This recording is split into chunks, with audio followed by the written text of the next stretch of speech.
Hi എല്ലാവർക്കും നമസ്കാരം. ഞാൻ ആതിര. അപ്പോൾ നമ്മുടെ പുതിയൊരു ചാനലാണിത്, ഈസി ഹോം മേക്കിംഗ്. ഈ ചാനലിലേക്ക് എല്ലാവർക്കും സ്വാഗതം. അപ്പോൾ ഈ ഒരു ചാനലിൽ ഞാൻ ഉൾപ്പെടുത്തുന്നത് എൻ്റെ ലൈഫ് സ്റ്റൈലും ഹോം മേക്കിംഗ് ടിപ്സും കാര്യങ്ങളൊക്കെ ആയിരിക്കും. ഞാനിപ്പോൾ ചെന്നൈയിൽ സെറ്റിൽഡ് ആണ്. അപ്പോൾ എൻ്റെ സ്വന്തം നാട് ട്രിവാൻഡ്രമാണ്. അപ്പോൾ ഹസ്ബൻഡും ഞാനും മോളും ആണുള്ളത്. പിന്നെ ഹസ്ബൻഡിൻ്റെ ഫാമിലിയും ഉണ്ട്. ഞങ്ങളുടെ വീട്ടിലെ വിശേഷങ്ങളും അതുപോലെ തന്നെ ലൈഫ് സ്റ്റൈലും പുറത്ത് പോകുന്നതിൻ്റെ ഷോപ്പിങ്ങും അങ്ങനത്തെ കാര്യങ്ങളൊക്കെ ആയിരിക്കും ഷെയർ ചെയ്യുന്നത്. അപ്പോൾ എൻ്റെ മകളുടെ പേര് ആത്മിക എന്നാണ്. ഫസ്റ്റ് സ്റ്റാൻഡേർഡിലാണ് പഠിക്കുന്നത്. ഹസ്ബൻഡ് സോഫ്റ്റ്വെയർ എഞ്ചിനീയറാണ്. ചെന്നൈയിലാണ് വർക്ക് ചെയ്യുന്നത്. അപ്പോൾ ഞങ്ങളിവിടെ സെറ്റിൽഡ് ആണ് കേട്ടോ. അപ്പോൾ നമ്മുടെ ചാനൽ കൂടുതലും ലൈഫ് സ്റ്റൈലായിട്ട് ബന്ധപ്പെട്ട കാര്യങ്ങളായിരിക്കും ഉൾപ്പെടുത്തുന്നത്. അപ്പോൾ നിങ്ങൾ വീഡിയോസൊക്കെ കണ്ടിട്ട് ഇഷ്ടമായാൽ ഒന്ന് സബ്സ്ക്രൈബ് ചെയ്ത് സപ്പോർട്ട് ചെയ്തേക്കണേ. അപ്പോൾ 2 ദിവസത്തെ ഈവനിങ് റുട്ടീനായിട്ടാണ് ഞാൻ ഇന്ന് വന്നിട്ടുള്ളത്. അപ്പോൾ സാറ്റർഡേയും അതുപോലെ തന്നെ മൺഡേയും ഈവനിങ് എടുത്തിട്ടുള്ള വീഡിയോസാണ്. അപ്പോൾ നമുക്കൊരു കൊച്ചു ഗാർഡനൊക്കെ ഉണ്ട്. നമ്മുടെ ഗാർഡനിൽ കുറച്ച് ചെടികളൊക്കെയാണ് ഉള്ളത്. അപ്പോൾ അതൊക്കെ ഒന്ന് നോക്കാനും അവിടുത്തെ ചെടികളെയൊക്കെ ഒന്ന് മാറ്റി നടാനും ഒക്കെ ഉണ്ടായിരുന്നു. പിന്നെ മണ്ണൊക്കെ എടുത്ത് മാറ്റാനുണ്ടായിരുന്നു. അപ്പോൾ എനിക്ക് ഏറ്റവും ഇഷ്ടപ്പെട്ട കാര്യം എന്ന് പറയുന്നത് തന്നെ ഗാർഡനിങ് കുക്കിങ്ങും ആണ്. കൂടുതലും ഹോം മേക്കിംഗ് റിലേറ്റഡ് ആയിട്ടുള്ള വീഡിയോസ് ആയിരിക്കും ഈ ഒരു ചാനലിൽ ഇടുന്നത്. അപ്പോൾ നിങ്ങൾക്ക് യൂസ്ഫുൾ ആവുകയാണെന്നുണ്ടെങ്കിൽ നിങ്ങളൊന്ന് കണ്ട് സപ്പോർട്ട് ചെയ്തിരുന്നാൽ മതി. അങ്ങനെ നമ്മുടെ ടെറസിലേക്ക് വന്നിട്ടുണ്ട്. കുറേയധികം ചെടികളൊക്കെ നമ്മൾ മാറ്റി നടുന്നുണ്ട്. പിന്നെ കുറേയൊക്കെ വേസ്റ്റ് ആയിട്ടുള്ളതൊക്കെ പറിച്ച് കളയുന്നുമുണ്ട്. ഹസ്ബൻഡ് ഇപ്പോൾ വീട്ടിലിരുന്നാണ് വർക്ക് ചെയ്യുന്നത്. അപ്പോൾ വീക്ക്ലി 3 ഡേയ്സ് ഓഫീസിൽ പോയാൽ മതി. അപ്പോൾ സാറ്റർഡേ സൺഡേ അവർക്ക് ഓഫുള്ള ദിവസം കൂടിയാണ്.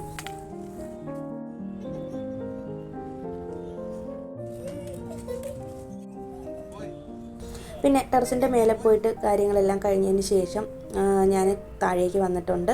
അപ്പോൾ ഇന്ന് നമ്മൾ നെക്സ്റ്റ് ഡേയിലത്തേക്ക് വേണ്ടിയിട്ടുള്ള അപ്പത്തിനുള്ള മാവൊക്കെ അരച്ചിട്ടുണ്ട്. പച്ചരിയും ചോറും തേങ്ങയും അതുപോലെ തന്നെ ഈസ്റ്റും ഷുഗറും ചേർത്തിട്ടാണ് അരച്ചിട്ടുള്ളത്. അപ്പോൾ നിങ്ങൾക്ക് ഇതിൻ്റെ റെസിപ്പി വേണമെന്നുണ്ടെങ്കിൽ പറഞ്ഞാൽ മതി, ഞാൻ ഷെയർ ചെയ്തേക്കാം. പിന്നെ ഞാൻ എപ്പോഴും വീട് മാക്സിമം നീറ്റായിട്ട് വെച്ചേക്കാനാണ് ശ്രമിക്കുന്നത്.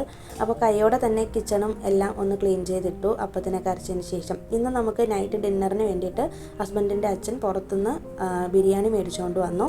പിന്നെ ഇത് നമ്മുടെ ചെന്നൈയിൽ തന്നെ കിട്ടുന്ന മലയാളിയുടെ ഒരു ചായക്കടയിൽ നിന്ന് വാങ്ങിയ പലഹാരങ്ങളാണ്. അപ്പോൾ നമ്മുടെ നാട്ടിലുള്ള എല്ലാ പലഹാരങ്ങളും ഇവിടെയും കിട്ടാറുണ്ട്. പിന്നെ അത് കഴിഞ്ഞിട്ട് മൺഡേ ആണ് ഞാൻ വീഡിയോ എടുത്തിട്ടുള്ളത്. മൺഡേ ഈവനിങ് ആയപ്പോഴത്തേനും ടെറസിലേക്ക് കയറി. അപ്പോൾ നമ്മുടെ ചെടികളൊക്കെ കുറച്ചേ ഉള്ളൂവെങ്കിലും ഇപ്പോൾ അത്യാവശ്യം പൂക്കളൊക്കെ തരുന്നുണ്ട് ഈ ഒരു മുല്ലച്ചെടി. അപ്പോൾ നമ്മുടെ ഗാർഡൻ്റെ ഡീറ്റെയിൽഡ് ആയിട്ടുള്ള വീഡിയോസൊക്കെ വേണമെന്നുണ്ടെങ്കിൽ നിങ്ങൾ പറഞ്ഞാൽ മതി, ഞാൻ ഷെയർ ചെയ്തേക്കാം. പിന്നെ ഇത് കുറച്ച് ഗ്രീൻ പീസ് കിട്ടിയിട്ടുണ്ടായിരുന്നു. നമ്മുടെ ഇവിടുത്തെ മാർക്കറ്റിലാണെന്നുണ്ടെങ്കിൽ ഇതുപോലെ ഗ്രീൻ പീസ് പയറായിട്ട് മേടിക്കാനായിട്ട് കിട്ടും. അപ്പോൾ ഇതൊക്കെ എന്നെടുത്ത് പൊളിച്ച് ഞാൻ എടുത്ത് വെക്കുന്നുണ്ട്. പിന്നെ അടുത്ത് ഞാൻ ഒരു കേക്ക് ചെയ്യാമെന്ന് വിചാരിക്കുന്നുണ്ട്. അപ്പോൾ എനിക്കിങ്ങനെ കേക്കൊക്കെ ഉണ്ടാക്കാനായിട്ട് ഇഷ്ടമാണ്. നമ്മുടെ വീട്ടിൽ തന്നെ കുക്കറിലാണ് ചെയ്യുന്നത്. അപ്പോൾ അതിന് വേണ്ടിയിട്ടുള്ള കേക്ക് ടിന്നും കാര്യങ്ങളൊക്കെ ഞാൻ എടുത്ത് വെക്കുന്നുണ്ട്. ഇത് ഞാൻ വീട്ടിൽ യൂസ് ചെയ്യുന്ന കുക്കറാണ്. അപ്പോൾ ഈ കുക്കറിൽ തന്നെയാണ് ഞാൻ കേക്ക് ഉണ്ടാക്കുന്നത്. പഴയ കുക്കറിലൊന്നും അല്ല, നല്ല കുക്കർ തന്നെയാണ്. അപ്പോൾ ആദ്യം തന്നെ പ്രീ ഹീറ്റ് ചെയ്യാൻ വേണ്ടിയിട്ട് ഒരു സ്റ്റാൻഡ് ഇട്ടിട്ട് ഒന്ന് 10-15 മിനിറ്റ് ലോ ഫ്ലെയിമിലിട്ടിട്ട് അത് വെച്ചിട്ടുണ്ട്. ഇതിനിടയിൽ നമുക്ക് ബാറ്ററൊക്കെ റെഡിയാക്കാം. അപ്പോൾ അതിന് വേണ്ടിയിട്ട് ആദ്യം തന്നെ കേക്ക് ടിന്നിനകത്തേക്ക് സൺഫ്ലവർ ഓയിൽ ഇതുപോലെ ഒന്ന് ബ്രഷ് ചെയ്ത് കൊടുത്തിട്ടുണ്ട്. പിന്നെ ഒരു മിക്സിയുടെ ജാറിലേക്ക് 1/2 കപ്പ് പഞ്ചസാര എടുത്തു നന്നായിട്ടൊന്ന് പൊടിച്ചെടുക്കുന്നുണ്ട്. അതിനുശേഷം ഇതിലേക്ക് ഒരു കോഴിമുട്ട ചേർത്ത് കൊടുക്കുന്നുണ്ട്. മാക്സിമം ഒരു മുട്ട ചേർക്കുന്നതാണ് നല്ലത്. ഒരുപാട് മുട്ട ചേർത്തിട്ടുണ്ടെങ്കിൽ കേക്കിൽ ഒരു മുട്ടയുടെ ടേസ്റ്റ് വരും.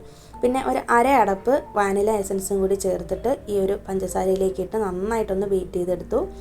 അതിനുശേഷം ഇതിലേക്ക് ഒരു 1/4 കപ്പ് സൺഫ്ലവർ ഓയിൽ ഒഴിച്ചു കൊടുത്തു. അതും കൂടി ചേർത്തിട്ട് ഒന്ന് അടിച്ചെടുക്കുകയാണ് ചെയ്തത്. പിന്നെ ഞാൻ ഓൾറെഡി പാലിങ്ങനെ തിളപ്പിച്ച് വെച്ചിട്ടുണ്ടായിരുന്നു. തിളപ്പിച്ചിട്ട് തണുക്കാനായിട്ട് വെച്ചിട്ടുണ്ടായിരുന്നു. റൂം ടെമ്പറേച്ചറിൽ എടുത്തതിന് ശേഷം മാത്രമാണ് നമ്മൾ എല്ലാ സാധനങ്ങളും കേക്കിന് വേണ്ടി യൂസ് ചെയ്യാനുള്ളത്.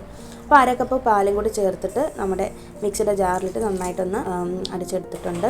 പിന്നെ 1 കപ്പ് മൈദാമാവ് എടുത്തിട്ടുണ്ട്. അപ്പോൾ ഇത് നമുക്ക് അരിച്ച് ചേർക്കണം. ഇതിനോടൊപ്പം തന്നെ നമുക്ക് ബേക്കിംഗ് സോഡയും ബേക്കിംഗ് പൗഡറും ഒക്കെ ചേർക്കാനുണ്ട്.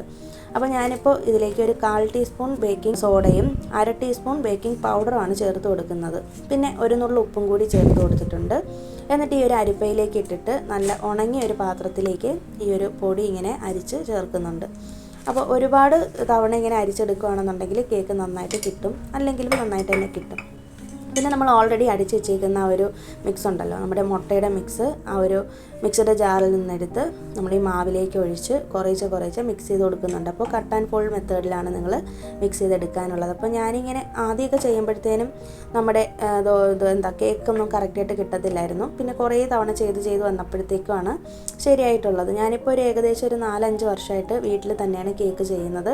മോൾക്കൊക്കെ കഴിക്കാനായിട്ട് നല്ല ഇഷ്ടമാണ്. ഇടയ്ക്കൊക്കെ ഇതുപോലെ ഉണ്ടാക്കി കൊടുക്കാറുണ്ട്. ഇനി നമ്മൾ ഈ ഒരു കേക്ക് ബാറ്റർ ഈ ഒരു കേക്ക് ടിന്നിലേക്ക് ഒഴിച്ചു കൊടുത്തു.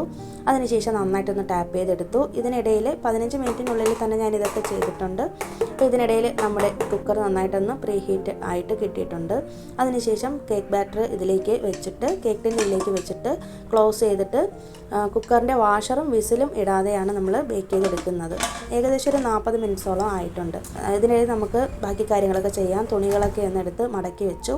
പിന്നെ ഈ ഒരു ചെറിയൊരു ബെഡ്റൂമിലുള്ള ബെഡ്ഷീറ്റും പില്ലോയും ഒക്കെ ഒന്നെടുത്ത് റെഡിയാക്കി ഇടുന്നുണ്ട്.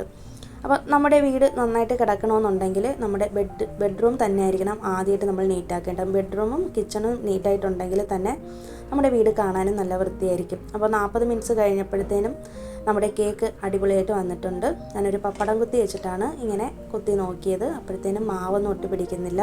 അപ്പോൾ നല്ല പെർഫെക്റ്റ് ആയിട്ട് തന്നെ കിട്ടിയിട്ടുണ്ട്. അപ്പോൾ ഇത് തണുത്തതിന് ശേഷമാണ് നമുക്ക് കട്ട് ചെയ്യാനായിട്ട് പറ്റുള്ളൂ. ഇതിനിടയിൽ ഞാൻ പോയിട്ട് വിളക്കൊക്കെ ഒന്ന് കൊളുത്തുന്നുണ്ട്. അപ്പോൾ സന്ധ്യ ആയിട്ടുണ്ട്, വൈകുന്നേരമാണല്ലോ നമ്മൾ വീഡിയോ എടുത്തിട്ടുള്ളത്. അപ്പോൾ വിളക്കൊക്കെ ഒന്ന് കൊളുത്തി ഒന്ന് പ്രാർത്ഥിച്ചതിന് ശേഷം പിന്നീടാണ് ഞാൻ കേക്ക് കട്ട് ചെയ്യാനായിട്ട് വന്നിട്ടുള്ളത്.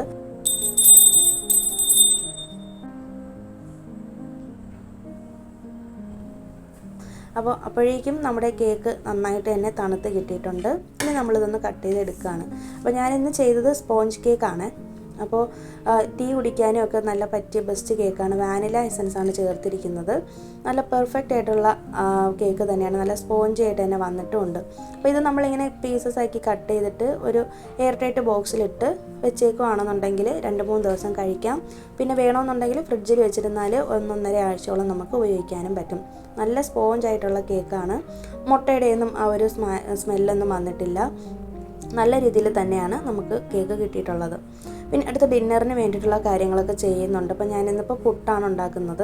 ഡബിൾ ഹോഴ്സിൻ്റെ വൈറ്റ് പുട്ട് പൊടിയാണ് ഞാൻ എടുത്തിട്ടുള്ളത്. അപ്പോൾ അത് ഒരു 20 മിനിറ്റ് തണുത്ത വെള്ളം ഒഴിച്ച് ഇങ്ങനെ ഉപ്പും കൂടി ഇട്ടിട്ട് വെച്ചിട്ടുണ്ടായിരുന്നു. 20 മിനിറ്റിന് ശേഷം നമ്മൾ ആ മാവ് എടുത്ത് നോക്കുമ്പോഴത്തേനും അതിൻ്റെ ഇരട്ടി അളവിലേക്ക് ആയി കിട്ടും. അതിനുശേഷം നമ്മൾ പുട്ടുകുറ്റിയിലേക്ക് ഇട്ട് മാവ് ചേർത്തിട്ട് നന്നായിട്ടൊന്ന് സ്റ്റീം ചെയ്തെടുക്കുകയാണ് ചെയ്യുന്നത്. പിന്നെ ഇതിനിടയിൽ നമ്മുടെ പുട്ടിന് വേണ്ടിയിട്ടുള്ള പയറും കൂടി വേവിച്ച് വെച്ചിട്ടുണ്ട്. കുക്കറിൽ ഒരു 5-6 വിസിലേക്ക് കേൾക്കുമ്പോഴത്തേനും തന്നെ നമ്മുടെ പയർ വെന്ത് കിട്ടും. പിന്നെ ഇതിനിടയിൽ തന്നെ പെട്ടെന്ന് തന്നെ ഓടിപ്പോയിട്ട് ഞാൻ ആമിയെ പഠിപ്പിക്കുന്നുണ്ട്. അപ്പോൾ മോളിപ്പോൾ ഫസ്റ്റ് സ്റ്റാൻഡേർഡിലാണെന്ന് ഞാൻ പറഞ്ഞല്ലോ. അപ്പോൾ അതുകൊണ്ട് തന്നെ അവളെ പഠിപ്പിക്കണമല്ലോ. അതുകൊണ്ട് അവളുടെ ഹോംവർക്കും കാര്യങ്ങളൊക്കെ എഴുതാനായിട്ട് ഹെൽപ്പ് ചെയ്തു. ഇടയ്ക്കിടയ്ക്ക് ഞാനിങ്ങനെ പോയി നോക്കും, കിച്ചണിലേക്ക് വരും. അങ്ങനെയൊക്കെയാണ് ചെയ്യുന്നത്. ചെറുപയറാണ് നമ്മളിന്ന് വയ്ക്കുന്നത്. ചെറുപയറൊന്ന് താളിച്ചെടുക്കുന്നുണ്ട്.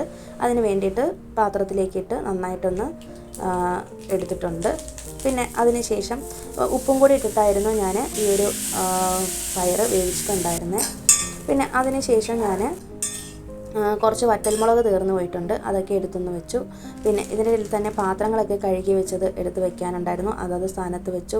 പിന്നെ നമ്മളിപ്പോൾ ചെയ്ത കുക്കിങ്ങിൻ്റെ ബാക്കിയുള്ള പാത്രങ്ങളൊക്കെ കഴുകാനുണ്ടായിരുന്നു, അതൊക്കെ ചെയ്തു.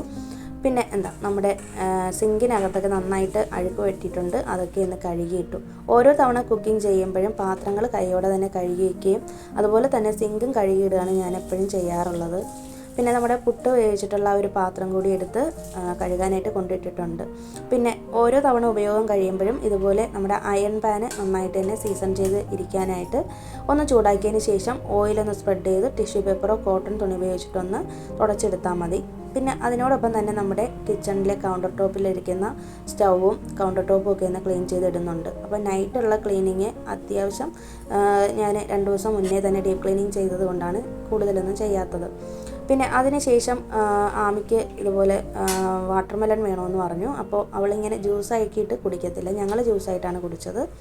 അപ്പോൾ ആമിക്ക് ഇതുപോലെ ഫ്രൂട്ട്സായിട്ട് കട്ട് ചെയ്ത് കൊടുത്തു. പിന്നെ ഞങ്ങൾ ഡിന്നർ കഴിച്ചു. അതിനുശേഷം പിറ്റേ ദിവസത്തേക്കുള്ള കടലയും കൂടി വെള്ളത്തിലിട്ടിട്ടുണ്ട്. ഇതൊക്കെയാണ് ഇന്നത്തെ വിശേഷങ്ങൾ. പുതിയൊരു വീഡിയോ നമുക്ക് വീണ്ടും കാണാം. അതുവരേക്കും എല്ലാവർക്കും bye bye. Thank you for watching.